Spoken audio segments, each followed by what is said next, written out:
மதுரை மீனாட்சி அம்மன் கோவில் உலகின் பழமையான மற்றும் கலைநயம் மிக்க ஆன்மீக தலங்களில் ஒன்றாகும். இதன் வரலாறு மற்றும் சிறப்பம்சங்கள் கீழே கொடுக்கப்பட்டுள்ளன. சுருக்கமான வரலாறு: மதுரை மாநகரின் மையப்பகுதியில் அமைந்துள்ள இக்கோவில் பாண்டிய மன்னர்களால் தோற்றுவிக்கப்பட்டது.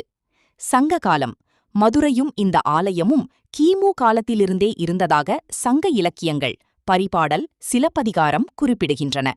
மறுசீரமைப்பு: 14ஆம் நூற்றாண்டில் மாலிக் காபூரின் படையெடுப்பால் கோவில் பெரும் சேதமடைந்தது.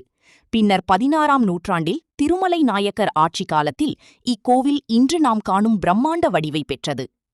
ஆன்மீகம் மற்றும் கலாச்சார முக்கியத்துவம்: இக்கோவில் தமிழர்களின் ஆன்மீகம், கலாச்சாரம் மற்றும் கட்டிடக்கலையின் அடையாளமாக திகழ்கிறது. அம்மனே அரசி: மற்ற சிவத்தலங்களில் சிவபெருமானே முதன்மையாக இருப்பார்.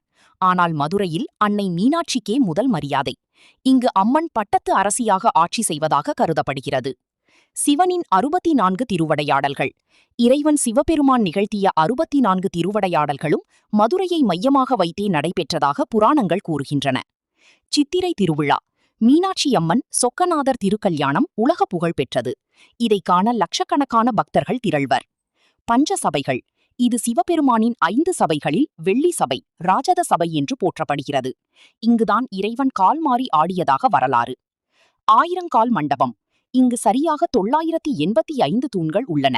இதிலுள்ள தூண்கள் ஒவ்வொன்றும் கலைநயம் மிக்க சிற்பங்களை கொண்டுள்ளன.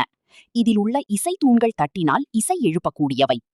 பொற்றாமரை குளம்: இது மிகவும் புனிதமான குளம். சங்க காலத்தில் புலவர்களின் படைப்புகளை பரிசோதிக்க இக்குளம் பயன்படுத்தப்பட்டதாக கூறப்படுகிறது. சிற்பக்கலை: கோவில் முழுவதும் சுமார் 33,000த்திற்கும் மேற்பட்ட சிற்பங்கள் உள்ளன. இது ஒரு சிற்பக்கலை அருங்காட்சியகம் போல காட்சியளிக்கும்.